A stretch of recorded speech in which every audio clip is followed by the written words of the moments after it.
കോടതി മുമ്പാകെ സത്യം മാത്രമേ ബോധിപ്പിക്കാവൂ. സത്യം സത്യം സത്യം. നേരത്തെ ആരെങ്കിലും ഒന്ന് കള്ളം പറഞ്ഞ? ഇവിടുത്തെ രീതിയാണ്, അതുപോലെ പറ. സത്യം സത്യം സത്യം. താങ്കളുടെ പേരെന്താണ്? അതൊരു ചോദ്യം. നിങ്ങൾ ഇന്നലെ ഫീസ് ചോദിച്ച സമയത്ത് പറഞ്ഞു മംഗളഭാന് 10,000 രൂപ വേണമെന്ന് പറഞ്ഞു. ഞാൻ തരാന്ന് പറഞ്ഞു. ഭാര്യയും ഭർത്താവും കൂടെയാണ് ബാധിക്കുന്നത് പറഞ്ഞു. അത് ഞാൻ സംഭവിച്ചു. പിന്നെ പറഞ്ഞു മംഗളഭാന് തോക്കാണെങ്കിൽ 10,000 തരാൻ പറ്റുമോ പറഞ്ഞു. ഇത് ഇവിടുത്തെ രീതിയാണ്. പേര് പറ. താങ്കളുടെ പേരെന്താണ്? മംഗളഭാനു. മിസ്റ്റർ മംഗളഭാനു, ഈ നിൽക്കുന്ന സ്ത്രീയെ പരിചയമുണ്ടോ? പരിചയമില്ല.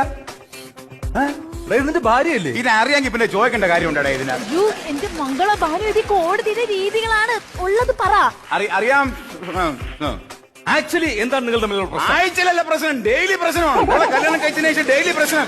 എന്റെ ജഡേജ് നിങ്ങൾ മനസ്സിലാക്കണം. അത് പിന്നെ ജഡ്ജി എന്നെ മനസ്സിലാക്കണം. എനിക്ക് ഇവളോട്ട് മുന്നോട്ട് പോകാൻ താല്പര്യമില്ല. രണ്ടും രണ്ട് പാത്രമാക്കണം. വേറെ പിരിച്ച് അന്നേ പറ്റൂ. അയ്യടാ, അല്ലെങ്കിൽ നിങ്ങളെ കൂടെ ആര് താമസിക്കണത്?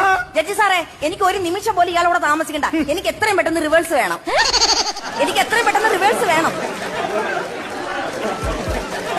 അല്ല, ഈ റിവേഴ്സ് എന്ന് പറഞ്ഞ അത് ഈ ഭാര്യയും ഭർത്താവും കൂടെ പിരിയുമ്പോ നമുക്ക് കോടതിയിൽ നിന്ന് ഒരു പേപ്പർ വരൂല. അത് കേട്ടാ, വിവാഹമോചനത്തിന് പറഞ്ഞതാണ് റിവേഴ്സ്. ഇതാണ് വിദ്യാഭ്യാസമില്ല, വിവരമില്ല. എനിക്ക് ഇതിന്റെ കൂടെ മുന്നോട്ട് പോകാൻ പറ്റില്ല. പുതിയ കാലഘട്ടം, ന്യൂ ജനറേഷൻ. ഞാൻ എങ്ങനെ പുറത്തിറങ്ങി നടക്കും? അതുകൊണ്ട് ഇവളുമായിട്ടുള്ള ബന്ധം എനിക്ക് വേണ്ട. I want dry wash.